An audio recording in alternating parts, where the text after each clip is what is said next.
Ça va bien? Est-ce que vous croyez que le Saint-Esprit est une personne? Oui. Et est-ce que vous croyez que le Saint-Esprit est capable de guider les choses d'une manière incroyable? C'est ce qu'on a vécu ce week-end. Il y a quelque temps, je vous avais annoncé quelque chose et j'avais annoncé que je parlerais du célibat. C'est le cas ce matin, nous parlerons du célibat.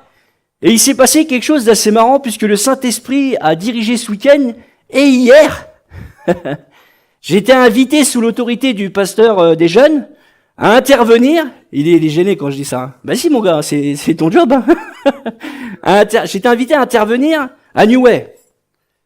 Et on a parlé de quelque chose qui, pour beaucoup d'entre vous, est très clair, très simple.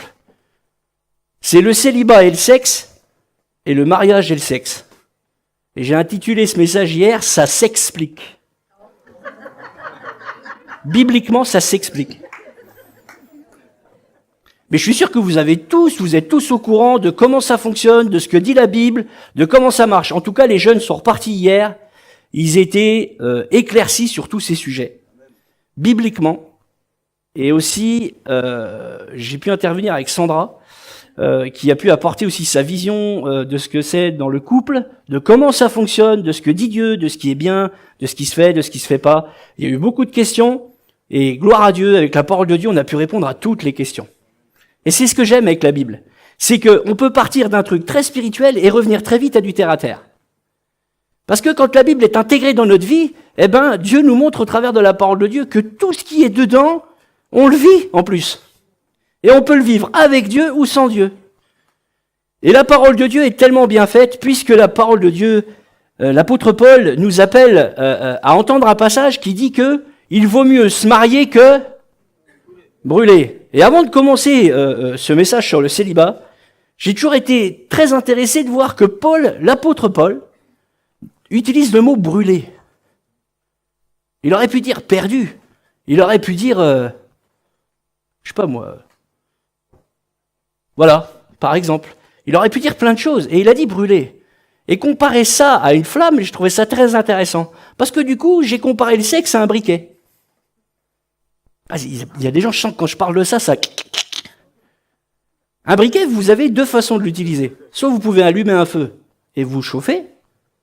Et là, ça a une bonne utilité. Vous êtes perdu en forêt, il fait froid, vous avez un briquet dans la poche, vous pouvez allumer un feu et vous réchauffer. Un briquet, ça peut allumer une bougie et donner de la lumière. Mais un briquet, on peut foutre le feu à une voiture aussi. On peut allumer un feu de forêt. Et pour faire très simple, le sexe, c'est comme un briquet. C'est donné. Et après, c'est nous, quand faisons quelque chose de bien ou de pas bien. Est-ce que ça va? Maintenant, on va parler du célibat et des 4 choses que Dieu dit aux célibataires. Il est temps de parler des célibataires. On parle souvent des couples, on parle souvent des gens qui sont mariés, de la difficulté du couple. Ouh là là, le couple. Vaste sujet. Hein, donc voilà. Et là, je pense qu'il était important. Donc du coup, je voudrais m'excuser pour ceux que j'ai pas pu voir parce que j'ai fait des sondages avec des gens qui ont vécu du célibat à plus ou moins long terme. D'accord? J'ai fait des sondages auprès de gens qui ont vécu le célibat très longtemps, d'autres qui l'ont vécu pas très longtemps, et j'ai pu recueillir beaucoup de témoignages. Il y a des gens que j'ai pas pu voir et je leur demande pardon, parce que ça aurait été intéressant aussi, mais le temps, les circonstances, pardonnez-moi. Mais ce qui est intéressant dans ce domaine, c'est que les différences sont nombreuses. À tout âge, être célibataire à 20 ans diffère sensiblement que d'être célibataire à 30 ans. C'est pas pareil déjà. Être célibataire à 40 ans, c'est encore moins pareil déjà. Et être célibataire à 70 ans, c'est encore beaucoup, beaucoup moins pareil. Être célibataire, c'est inférieur à être marié. Il y a quelqu'un qui a dit bah ouais. Vous voyez? Parce que naturellement, on considère que d'être marié, c'est au-dessus de quelqu'un de célibataire. Cette société nous fait comprendre que quand quelqu'un est seul, on dit vieux garçon, vieux cochon. Non mais c'est la réalité. Vieille fille, j'ai pas de terme, excusez-moi. Du coup, mais il y a des expressions comme ça où je sais pas, naturellement, des gens se donnent cette position quand il y a une annonce de mariage d'aller voir des gens célibataires et de leur dire eh ben alors, on n'est pas mariés encore? Et qu'est-ce qu'on attend? On attend l'homme parfait, on attend ci, on attend ça. Et moi, je serais la personne célibataire, je lui répondrais, alors, toujours marié? Ah, dis donc, bravo. C'est intéressant vous voyez, on le dit pas, mais inconsciemment, on considère que quand on est marié, il y a une forme de supériorité aux ceux qui sont célibataires. Et si c'était un choix de la personne? De quoi je me mêle? C'est intéressant, on va pouvoir y débattre un peu là-dessus, ça va être intéressant. Voyons un petit peu, déjà, donc j'ai choisi de prendre 4 points de ce que Dieu dit aux célibataires. Le premier point, c'est le célibat est un don de Dieu. Ouf. Ça dépend pour qui, hein. Bah si, il faut... Moi, vous savez, je reviens à du concret. Il y en a qui en souffrent du célibat, il y en a qui le vivent bien, il y en a qui se disent bah non, moi j'attends que quelqu'un se manifeste, ou j'attends de me manifester auprès de quelqu'un. Et d'autres le vivent parce qu'ils ont décidé de le vivre. Notre société a profondément organisé toute la vie autour du couple. On fait plein de choses pour les couples. On fait moins de choses pour les célibataires.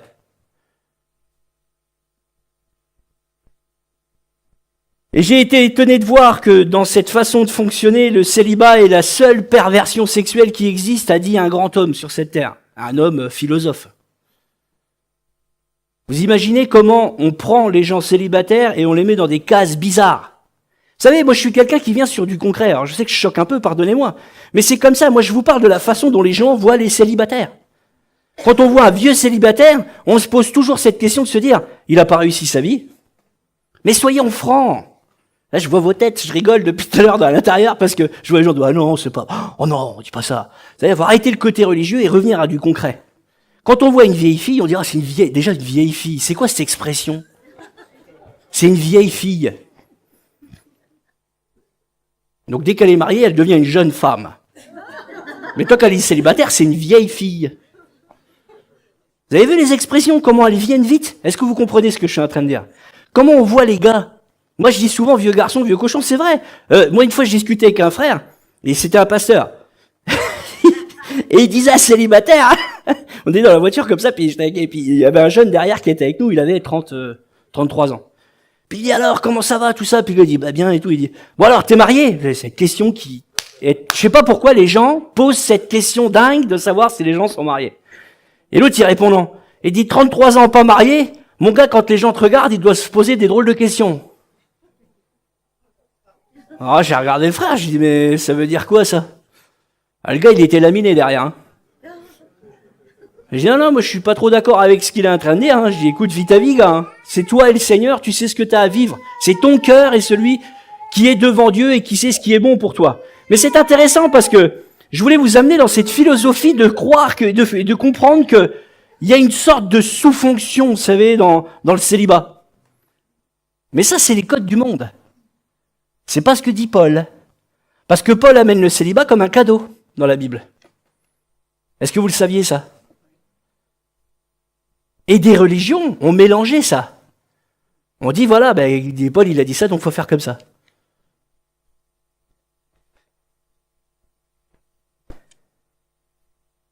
Il y a plusieurs personnes qui ont amené des choses sur les célibats qui m'a tellement étonné. Le Talmud écrit que si à 20 ans t'es pas marié, t'es dans le péché. C'est pour ça que je vous dis qu'on nous a conditionnés à vivre le célibat comme quelque chose de particulier, à voir les gens célibataires comme quelque chose de bizarre. C'est des gens bizarres. Ils sont bizarres les célibataires. Ils sont seuls.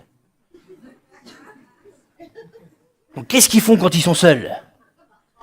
Mais ils ont décidé de ne pas créer des problèmes qu'ils pourraient avoir à deux, puisque quand on est tout seul, on a moins de problèmes parce que quand on se marie, n'oubliez pas que quand on est marié, on crée des problèmes à deux qu'on n'avait pas quand on était tout seul.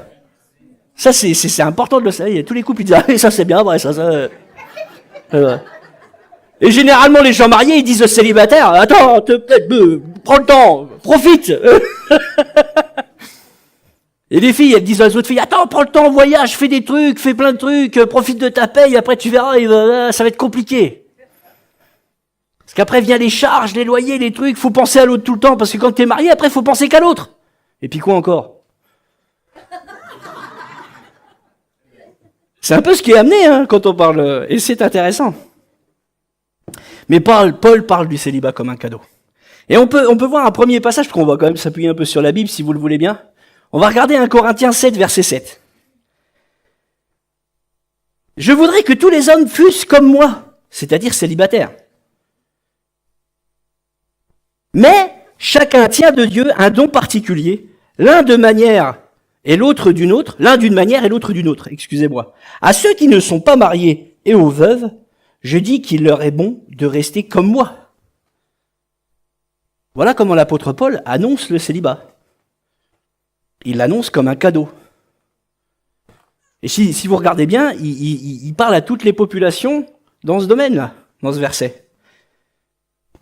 Vous savez qu'il y a une autre personne qui parle du célibat. Jésus parle du célibat. Dans Matthieu 19, verset 11, ses disciples lui dirent, « Si telle est la condition de l'homme à l'égard de la femme, il n'est pas avantageux de se marier. » Et il leur répondit, « Tous ne comprennent pas cette parole, mais seulement ceux à qui cela est donné, car il y a des eunuques qui le sont dès le ventre de leur mère, et il y en a qui le sont devenus par les hommes, et il y en a qui se sont rendus tels eux-mêmes, à cause du royaume des cieux. » Jésus en parle aussi. Et je reviens à ce truc du est-ce que t'es marié?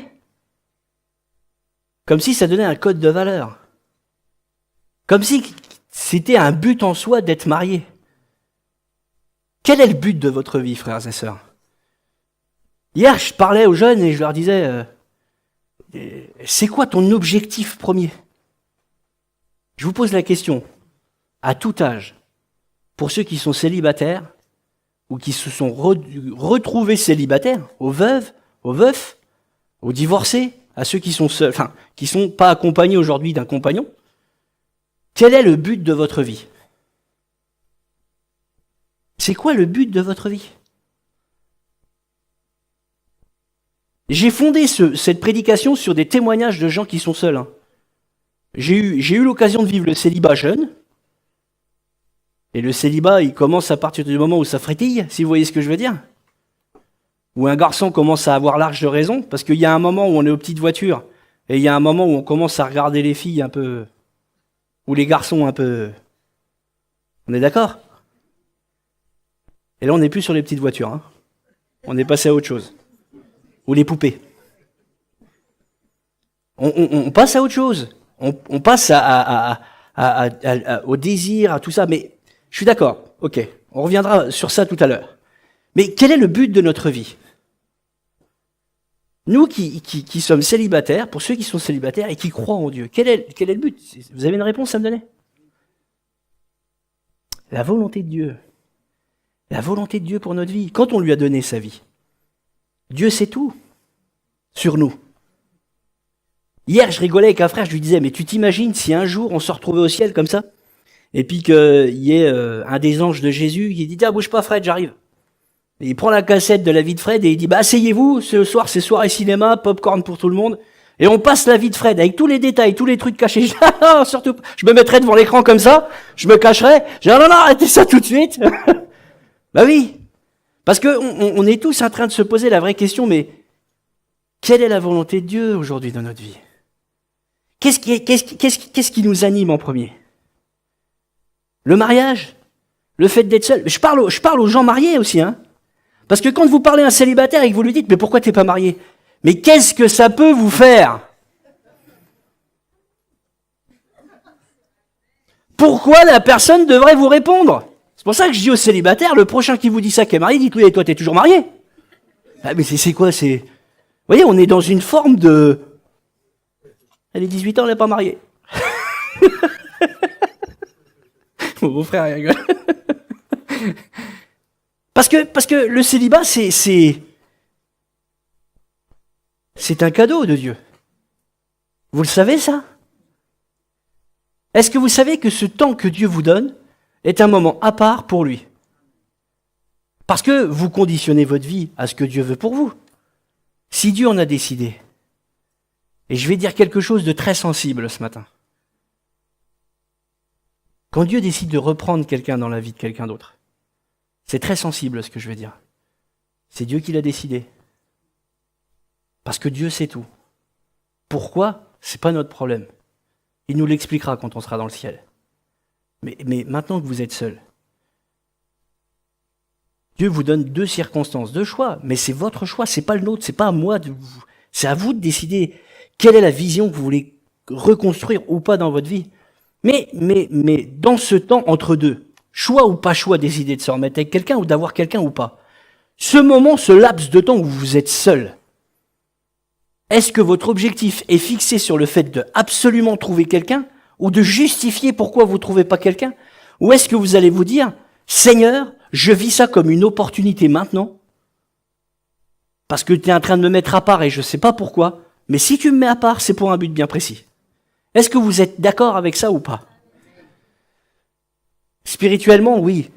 Pratiquement, c'est moins simple que ça. Parce qu'il y a ce qu'on dit et il y a ce qui se passe. Et ce qui se passe, c'est plus compliqué que ce qu'on dit. Est-ce que vous comprenez? Parce que vivre le célibat, c'est dur. Mais avant de parler de la difficulté du célibat, j'aimerais vous dire que le célibat a des avantages. Le célibat, ça évite les tribulations du couple.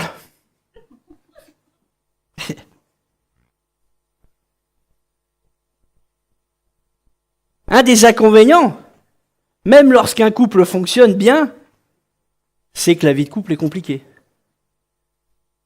C'est pas vrai. Oui, parce que quand on voit les couples à l'église, c'est « Ah, ma chérie, ah... ah. » Puis dès qu'on rentre à la maison, les slips sont pas lavés. Mais on revient à du concret. La vraie problématique, c'est que quand on est dans le Seigneur, on arrive à l'église et je sais pas pourquoi, on se met en mode hop, petit trait sur le côté chrétien. Mais la vie avec Christ, c'est une vie quotidienne. Dieu est partout. Il est partout. Et il est partout aussi quand on s'enguirlande toute la semaine avec madame. Il est partout quand les choses sont compliquées dans la vie. Parce que le couple est quelque chose de très, très, très compliqué. Et je suis pas le mieux placé pour vous donner des détails précis sur ce qu'est le couple. Ce que je peux vous dire, c'est que les conséquences dangereuses du couple peuvent amener beaucoup, beaucoup, beaucoup de souffrance à plein de monde. Ah oui, parce que je disais aux jeunes hier, quand on se marie, on est convaincu que, ça y est, Dieu a mis quelqu'un ici pour s'occuper de moi. C'est ce que la femme pense. Et le mari, il dit, enfin, je me barre de chez ma mère et je vais avoir quelqu'un qui va s'occuper de moi. Donc les deux pensent que l'un et l'autre vont s'occuper de l'autre. Et en fait, ça part pas du tout comme ça. Et le premier truc qui se passe, c'est qu'on commence à reprocher à l'autre, tu t'occupes pas de moi. Puis l'autre, il dit pareil. Et puis après, ça crée des frustrations. Et après, ça emmène des complications. Et c'est pour ça que je dis aux célibataires que les temps de célibat sont des avantages. Parce que si vous décidez de prendre ça comme une opportunité, c'est toujours pareil. Et pas comme une contrainte. On peut décider de vivre quelque chose comme une contrainte. Payer des impôts, c'est une contrainte. Pour certains. Pour d'autres, ils se disent, je fais que ce que j'ai à faire. Et vivre la vie de célibat, c'est une décision. Et à partir du moment où vous avez décidé de le vivre, vous pouvez vivre ça comme quelque chose, une opportunité pour Christ. Amen.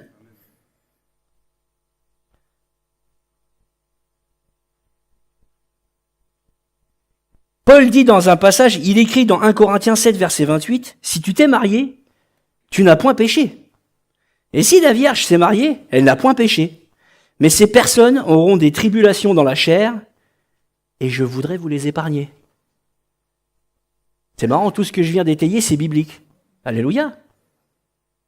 C'est la Bible, c'est ce que la parole de Dieu dit. Et ceux qui sont mariés depuis des années, ils vous expliqueront que c'est beaucoup de tribulations un mariage. C'est très complexe. Il mentionne le mot tribulation et moi je suis d'accord avec ça. C'est pour ça que le célibat, c'est une opportunité. Comment décides-tu de vivre le célibat? Que t'es 16, 17, parce qu'à 16 ans, on peut décider d'être avec quelqu'un.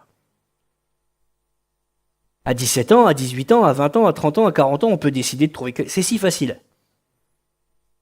Je vais même vous donner juste un truc que j'ai entendu qui m'a choqué, mais qui existe. Tinder, c'est ça? Connaissez Tinder? Voilà, apparemment, c'est une application de rencontre. Sauf que 60% des gens qui sont connectés à Tinder sont déjà mariés.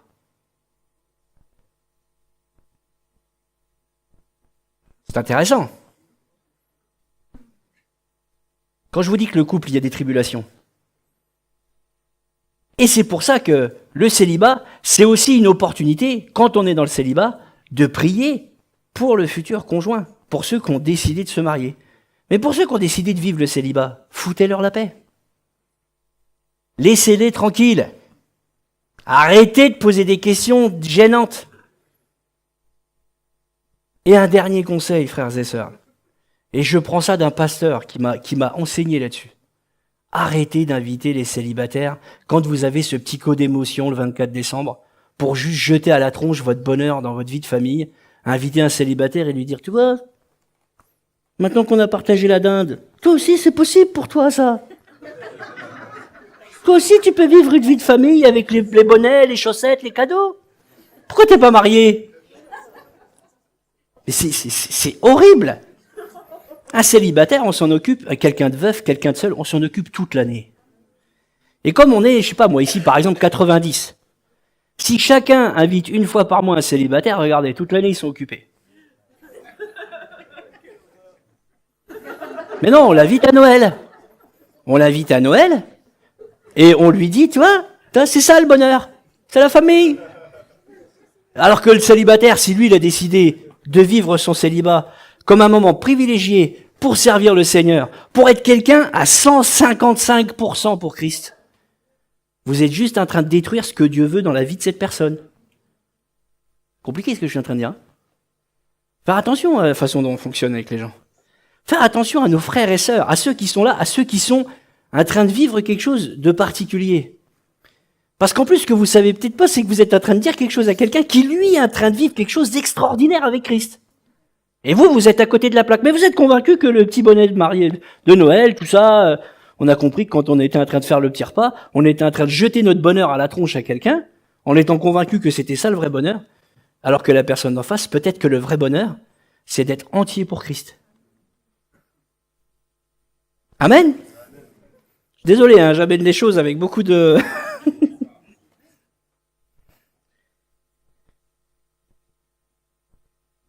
1 Corinthiens 7, verset 34 dit ceci. Il y a de même une différence entre l'homme et la vierge, entre la femme et la vierge, pardon. Celle qui n'est pas mariée s'inquiète des choses du Seigneur, afin d'être sainte de corps et d'esprit. Et celle qui est mariée s'inquiète des choses du monde, des moyens de plaire à son mari. C'est biblique aussi, ça. Les temps qui vous sont donnés en tant que célibataire, est-ce qu'ils sont donnés pour s'inquiéter du lendemain? Est-ce qu'ils sont donnés pour s'inquiéter du mari que vous aurez? Est-ce qu'ils sont donnés pour danser le sirtaki jusqu'à temps que Jésus vous réponde à vous trouver un homme? En être arrivé au stade comme Abigail, à prendre le premier qui vient et après se rendre compte qu'elle était mariée qu'un fou? C'est des vraies questions. Et quel est l'objectif du célibat? Comment on le vit? Qu'est-ce qu'on en veut? Qu'est-ce qu'on recherche? À partir du moment où c'est donné par Dieu, est-ce que c'est pas une opportunité pour lui? Et je peux vous donner des exemples. Alors, j'ai des témoignages ici, plein, qui pourraient corroborer ce que je suis en train de dire. Moi, je vous dis une chose. Je l'ai vécu, moi, le célibat. Comme un garçon, avec des complexités de garçon. Les douches froides et toute la clique. Quand on est célibataire, la seule manière d'être gardé, est-ce que vous savez ce que c'est? De la chute, du danger, des complexités que ça peut apporter, des désirs, de tout ça. Est-ce que vous savez ce que c'est? La présence de Dieu. La présence de Dieu. Vous avez l'impression que ce que je suis en train de dire, c'est du patois de Canaan, du patois de chrétien. Écoutez-moi bien. Quelqu'un qui viendrait à faire des cochonneries tout seul derrière Internet, est-ce qu'il arrive à prier juste derrière? Vous êtes sûr de ça? Alors que quelqu'un qui sait se montrer chaque jour devant la présence de Dieu, il est gardé. Il est gardé par Dieu, il est gardé par Dieu, il est gardé parce que le Saint-Esprit vit en lui. Et comme le Saint-Esprit vit en lui, ça l'aide. Et à partir du moment où ça devient compliqué, Est-ce qu'il y a un chrétien qui peut ouvrir sa porte pour un célibataire quand il se sent pas bien? Boire un petit café? Prendre du temps? Manger une crêpe? Une gaufre? Ce que vous voulez? De saucisson? Parce que je sais qu'il y a des jeunes qui aiment bien le saucisson. Ma maison est faite pour ça, Sandra. Notre maison, elle est faite pour ça. Parce qu'un jour, des frères ont ouvert leurs portes. Pour moi. Parce que vivre le célibat, je souffre pour ceux qui vivent le célibat. Vous imaginez pas à quel point. Parce que je sais ce que ça apporte comme danger, comme complexité, comme souffrance, comme tristesse, comme le fait d'attendre que quelqu'un vienne s'occuper de nous. Et Jésus-Christ dans tout ça. Moi, je vous le dis, longtemps j'ai crié à Dieu quand j'étais seul. J'ai crié à Dieu parce que, voilà, les désirs sont plus forts. Hein. La chair, elle est compliquée. Hein. Elle est compliquée ou elle n'est pas compliquée, la chair? Elle est très compliquée. Et nos pensées? Parce qu'elles sont toujours captives à l'œuvre de Christ, bien sûr. Bien sûr que non. Parce que ça, c'est le concret de ce qu'on vit tous les jours. Mais Jésus-Christ, il faut crier à Dieu, crier. Quand on est seul, qu'on se sent pas bien, qu'on a ces désirs qui arrivent, est-ce qu'on peut prendre notre téléphone et appeler un frère, appeler une sœur? L'église est, voilà, on revient à l'église. On revient à la communion fraternelle. On revient, moi j'étais ado, j'avais mon scooter, je suis allé chez Yves manger des patates, il avait pas de viande, avec des patates. On avait mangé des patates. Mais j'ai passé une des meilleures soirées de ma vie. J'étais avec un frère et j'échangeais. Et je lui parlais de mes souffrances. Et lui, qui avait déjà un peu de bagage, parce qu'il est un tout petit peu, mais il a que 2 ou 3 ans de plus que moi, m'a dit, mais t'inquiète pas, je sais ce que tu vis. Je sais ce que tu vis. C'est bon d'avoir des frères et sœurs aussi. De se sentir dans des moments de célibat peut-être plutôt difficiles, d'avoir ces frères et sœurs qui seront pour nous, attention, des instruments de paix et de joie. Pas des instruments qui vous cassent. Moi, j'ai vu des gens recevoir des célibataires et leur dire, il y avait tel frère, il était célibataire, tu l'as laissé passer sous ton nez, c'est trop tard. Maintenant, voilà, t'es toute seule, c'est bien fait. Mais attendez, j'ai entendu ça, hein. On est dans l'église, mais il se passe des choses vraies, hein. Et ça, par contre, c'est dommage. Parce qu'on est là pour aimer. On est là pour soutenir, on est là pour encourager. Et je répète qu'on est là pour aimer. Amen. Gloire au Seigneur. Mais l'important, c'est de comprendre que le célibat est une opportunité, une vraie opportunité. Parce que, à part ces moments de faiblesse, à part ces moments, moi j'ai passé mon adolescence, mais ma mère, elle en pouvait plus, j'étais jamais chez moi. J'étais toujours barré pour servir le Seigneur, tout le temps. Tout le temps. Ah, je me suis occupé, dès que le pasteur il disait il y a des verres, des trucs, j'y allais parce que du coup, ça m'occupait et ça m'évitait de faire n'importe quoi. Non mais c'est vrai, ça m'a gardé. Parce que chacun exploite le célibat et chacun se préserve selon, la Bible dit connais-toi toi-même. C'est important de se connaître et de connaître aussi les moments où il faudra qu'on soit plus accompagné et être avec des gens parce que on est peut-être un peu plus faible spirituellement et des moments où on aura besoin voilà, de juste du Saint-Esprit et les choses iront très bien parce que nous serons à fond avec le Seigneur. Amen. Mais dans tous les cas, l'Église doit être aussi un soutien pour les célibataires. Et un encouragement, pas une occasion de chute ou quoi que ce soit. Amen.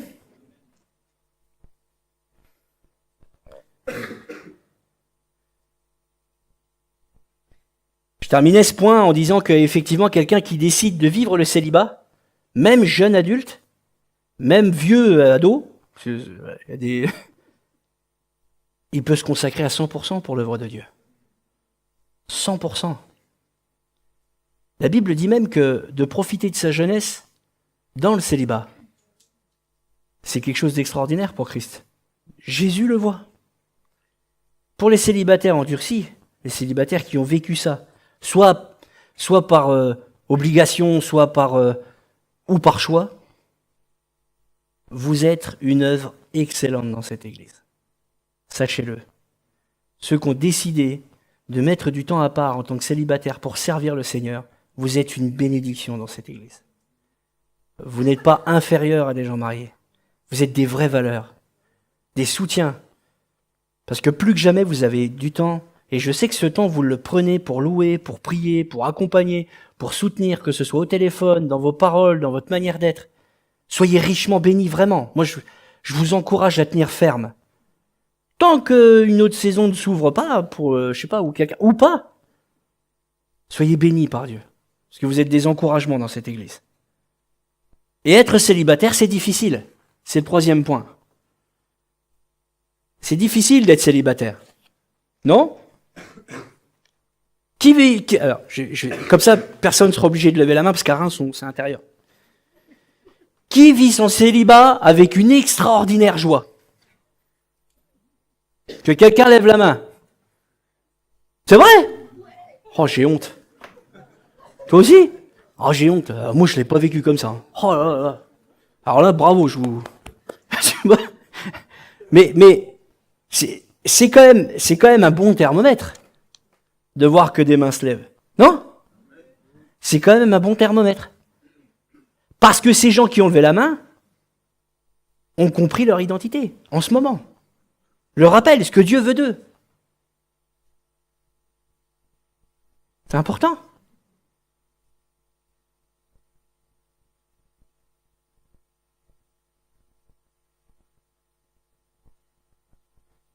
Il est important de comprendre que le célibat c'est difficile parce que il amène aussi des fois des fonctions ou des façons de voir les choses d'une manière assez particulière.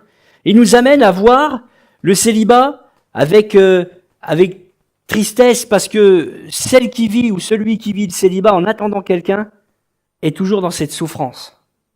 Comprenez ce que je veux dire? C'est le point que je voulais aborder dans le fait du célibat, mais célibat en attente d'une autre saison.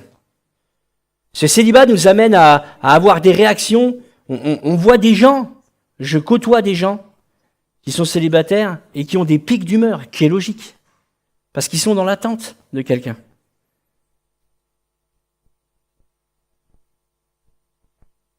Mais j'ai choisi ce chant, en fait, on a chanté un dernier chant qui dit quelque chose qui est très vrai.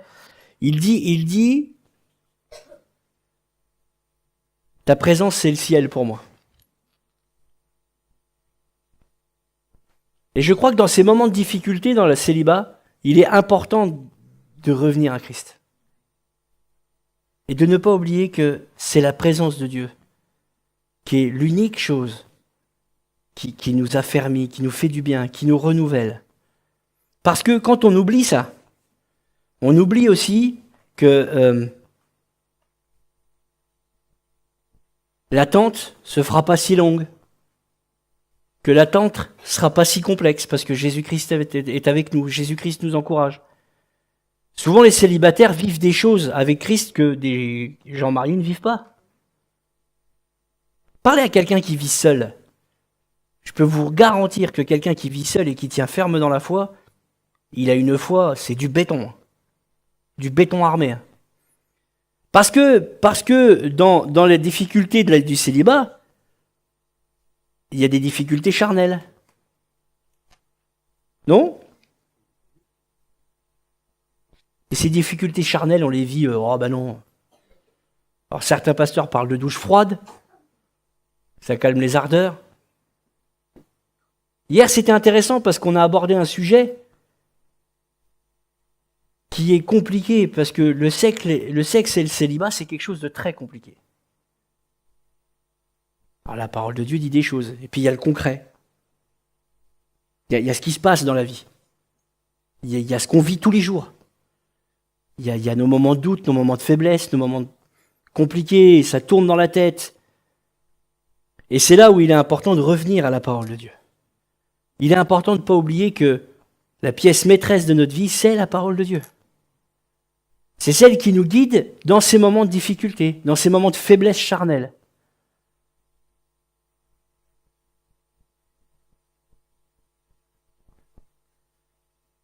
J'ai vécu des oppositions tout ce week-end spirituelles, parce que je savais que de parler de ça poserait des problèmes. Parce que la sexualité, elle est amenée d'une manière dans ce monde aujourd'hui, qu'on a complètement amené à quelque chose de purement mécanique. J'en parle, j'ai pas peur de parler de ça, moi. Vous savez que dans le mot sexe, le mot ancien dans sexe, c'est yada. D'accord? Sauf que le mot yada nous amène à 3 vertus dans ce mot. C'est la première vertu, elle est physique, dans le sexe. La deuxième, elle est émotionnelle. Et est-ce que vous connaissez la troisième? Elle est spirituelle. Et ça veut dire qu'à partir du moment où on croit que quand on est tout seul en train de faire n'importe quoi, on considère que c'est juste un moment mécanique, vous vous trompez. Et c'est marrant parce que ce monde nous montre clairement, dans le monde, nous montre clairement la parole de Dieu. Est-ce que vous le savez ça? Parce que même les gens du monde utilisent des mots qui sont dans la Bible et des fondements de la parole de Dieu. Vous connaissez le mot pornographie? Vous êtes d'accord avec ça? Est-ce que vous savez comment on appelle les souillures dans la Bible, en grec? On appelle ça le pornéa. C'est intéressant, non? Tout ce qui est considéré comme des souillures dans la Bible, en grec ancien, on appelle ça le pornéa. Tiens, on revient à du concret. N'oubliez jamais que, à partir du moment où ne serait-ce qu'un geste, une attitude qui viendrait à nous amener à être dans la sexualité, il y a 3 définitions, il y a 3 choses qui se mêlent dans le sexe. Je répète, l'émotionnel, le physique et le spirituel. Et je vais aller beaucoup plus loin. C'est comme ça qu'un jour, quelqu'un qui a eu ne serait-ce qu'une expérience rapide célibataire, d'accord? Quelqu'un qui décide de vivre une aventure, sur Tinder par exemple, sexuelle, parce que vous croyez que c'est juste, excusez-moi, je vais vous parler très vulgairement, un coup d'un soir. Vous avez mêlé votre vie spirituelle à quelqu'un d'autre. Vous n'êtes plus, vous êtes conjointement accepté que la vie, que les choses spirituelles qui étaient chez l'autre viennent en vous. Vous le saviez ça? Ben, je vous le dis. Parce que le sexe, émotionnel, physique et spirituel. Ça veut dire qu'à partir du moment où vous avez créé cette dynamique, ce contact, vous êtes liés. Liés. Et à partir du moment où nous sommes liés, nous prenons chez l'autre. C'est comme ça qu'on a vu des gens passer d'un état de joie à un état de tristesse. J'ai vu des gens coucher avec quelqu'un, être des gens joyeux, devenir des gens dépressifs. J'ai vu des gens vivre la culpabilité, mais cette culpabilité venait plus de Dieu. Elle venait de la personne qui était en face d'eux, celle qui s'était liée à eux. La nécessité de comprendre que le sexe a beaucoup plus d'impact qu'on ne le croit, parce que ce monde a fait tout ce qu'il fallait pour vous faire comprendre que le sexe c'était juste... c'est rien maintenant. Moi, je discute avec des gens qui me disent, moi, je connais des gens, ils me disent maintenant avoir 3 vies, c'est normal, divorcer, se remarier. Mais la parole de Dieu dit que celui qui décide demain de se lier à quelqu'un d'autre, ils sont censés ne former qu'une seule chair. Pardonnez-moi, je reviens à la parole de Dieu. Excusez-moi, Et quand on forme qu'une seule chair, c'est aussi par l'acte sexuel. Alors s'il y en a qui ont des doutes sur le fait que, écoutez-moi bien, à partir du moment où vous êtes liés sexuellement, vous êtes censé devenir qu'une seule chair. C'est biblique. C'est ce que Dieu dit. C'est pour ça que la complexité dans le célibat, c'est de tenir ferme aussi dans ce domaine. C'est de tenir ferme aussi dans ce domaine. Et c'est très compliqué. C'est dur. Parce que ce monde, aujourd'hui, un clic, une lettre sur Internet, et hop, c'est parti. Aujourd'hui, il y a même et j'étais sur Facebook samedi, comme quoi Dieu fait les choses. Vous savez, on est un peu en contact avec plein de monde, etc. C'est ce que c'est, les réseaux, ça, on voit tout. Et puis donc j'étais sur Facebook, et d'un coup, je vois, tac, il y avait une invitation. Il y a une invitation dans Reims à une soirée d'échangisme. Mais comme ça, sur Facebook, invité. Et puis, si vous êtes intéressé, vous cliquez sur intéressé.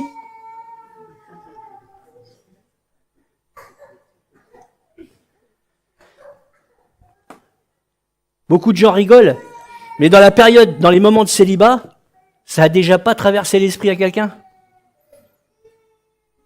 Dans les moments de célibat, ça a déjà pas traversé l'esprit à quelqu'un d'aller peut-être un peu fricoter, parce qu'on a besoin de sentir complet, on a besoin de sentir qu'on est encore un peu sur le marché, on est vendable. C'est important ça. Et ce qui est triste, c'est qu'il y a des hommes mariés et des femmes mariées qui le font aussi, de s'assurer qu'on est encore... Est-ce qu'on tient encore la fiche ou pas? C'est pas ça qui est important. Ce qui est important, c'est ce que Dieu pense de nous. Ce qui est important, c'est comment Dieu nous voit. Mais j'espère ne pas être moralisateur ce matin, parce que si quelqu'un devait la main pour vous expliquer que le célibat a été quelque chose de très difficile dans sa vie, moi je la lèverais. Je l'ai vécu comme quelque chose de très difficile. J'ai même, pour être très honnête avec vous, pas été parfait du tout. J'ai eu des moments difficiles. Mais s'il y a bien un truc que j'ai compris, c'est que les seuls moments où je me suis relevé, c'est parce que j'avais Jésus-Christ dans ma vie. Je vous invite à avoir Jésus-Christ dans votre vie. Amen. Un dernier mot pour les célibataires. C'est bien, là, il est moins de quart. Un dernier mot pour les célibataires. Remerciez Dieu pour le don du célibat que vous avez actuellement. En ce moment, Dieu vous met à part pour une œuvre excellente, une œuvre particulière, une œuvre qui vous amènera à être utilisée par lui d'une manière que les gens mariés ne vivront pas. Parce que quand on est à 150% pour Christ, il nous amène dans des trucs de dingue. On vit des choses extraordinaires. La liberté de vivre le don du célibat, c'est de pas de se justifier tous les 5 minutes à quelqu'un d'autre. Et ça, c'est un avantage. Parce que quand on est marié, il se passe ce truc incroyable où vous rentrez chez vous, il est 18h24, et là, votre dame, elle vous dit, t'es parti à 18h du magasin. T'as mis 24 minutes pour faire 2 kilomètres. T'étais où? T'étais avec qui? Tu faisais quoi? Donne-moi ton téléphone, montre-moi ton ordinateur, dis-moi qui était. L'avantage du célibat, c'est que vous êtes libre. Libre de vaquer à vos occupations. Reconnaissez ce temps de célibat-là, en ce moment. Je vous parle pas de votre prochaine saison. Moi, je vous parle de ce temps de célibat-là, en ce moment. Reconnaissez que c'est un don de Dieu. Reconnaissez que c'est un moment particulier, privilégié pour vous, prendre du temps pour vous. Parce qu'à partir du moment, écoutez bien ce que je vais vous dire. À partir du moment où vous serez marié, vous ne comptez plus, vous n'existez plus. Vous vivez pour l'autre. Vous vous oubliez pour l'autre. Et je vous garantis que si tout le monde faisait ça dans les couples, eh ben on n'aurait plus besoin de relation d'aide pour les couples. Oubliez pas ça. Tant que vous êtes dans ça, dans le célibat, vous êtes en train de vous occuper de vous avec Dieu. Demain, vous vous mariez, vous vous oubliez pour l'autre. C'est fini. Vous ne vivez que pour l'autre. Vous ne pensez qu'à l'autre. Vous ne vous occupez que du désir de l'autre. Vous vous assurez que l'autre a ce qu'il faut. Quand vous voulez le matin, vous faites ce qu'il faut pour l'autre. Vous priez pour l'autre. Vous vous assurez que l'autre va bien. C'est ça la vie de couple, normalement. Ah, du coup, il y a des célibataires qui disent, ah ouais, quand même...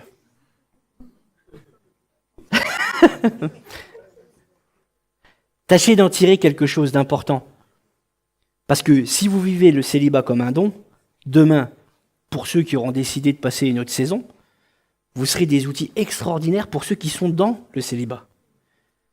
Et vous voulez que je vous dise, il n'y a rien de mieux que de porter du fruit. Moi, je le crois.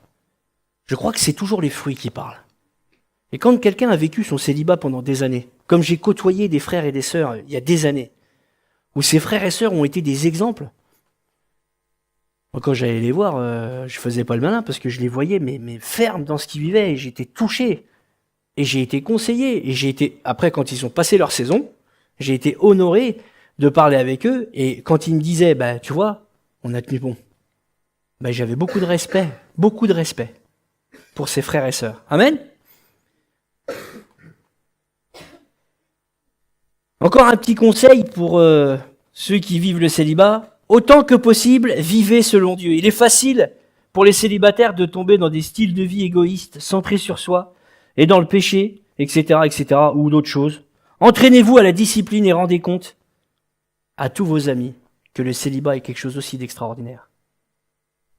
Je l'ai abordé en plaisantant au début de cette prêche, en vous disant, mais le prochain qui vient vous dire, bah alors t'es pas marié, dites-lui, bah et toi, t'es toujours marié? Dites-lui! Parce que, je vous répète, et j'en parlerai après, gardez vos yeux fixés sur le ciel, amen. Notre relation avec Dieu est quelque chose d'élémentaire dans le célibat. Avoir les yeux fixés sur Jésus est nécessaire. Et si c'est compliqué que vos yeux baissent, il y a des portes ouvertes. Venez chez moi boire un café, ce sera avec grand plaisir. Si ça chauffe, si c'est compliqué, il y a Sandra, on est là. Moi, j'ouvre ma porte. Et on vous accueille avec beaucoup d'amour. Pour des moments difficiles de votre vie. On priera ensemble, on rigolera. Et je vous garantis que je ne vous jetterai pas mon bonheur à la tronche. Je ne ferai qu'essayer de vous comprendre. Comprenez ce que je suis en train de dire? Que tous nous puissions être des outils comme ça pour ceux qui vivent le célibat. Je sais que certains jeunes couples ici, ils viennent de se marier. Et ils ont connu ce que c'était que le célibat. Et aujourd'hui, ce sont des outils pour les célibataires. Je le sais.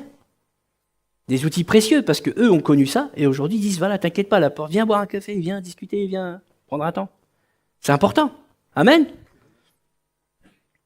Moi, j'ouvre pas ma porte. Après, chacun fait ce qu'il veut chez soi, hein, mais on est bien d'accord.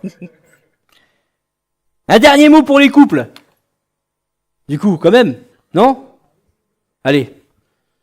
Ne prenez pas le célibat comme un choix par défaut inférieur au mariage. Mais je vous le répète, ne prenez pas les célibataires comme des gens qui sont inférieurs à des gens mariés. Arrêtez avec ça. Parce que c'est pas biblique. L'apôtre Paul parle du célibat comme un cadeau. Donc quand vous allez voir quelqu'un et vous lui dites « t'es pas encore marié »,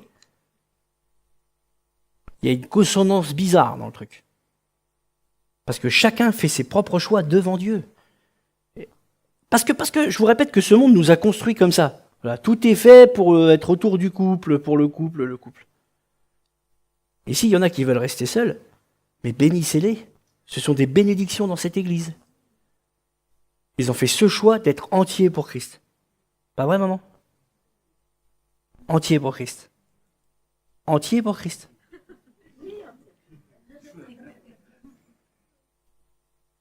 Donc vous saurez que ma mère est célibataire pour le coup?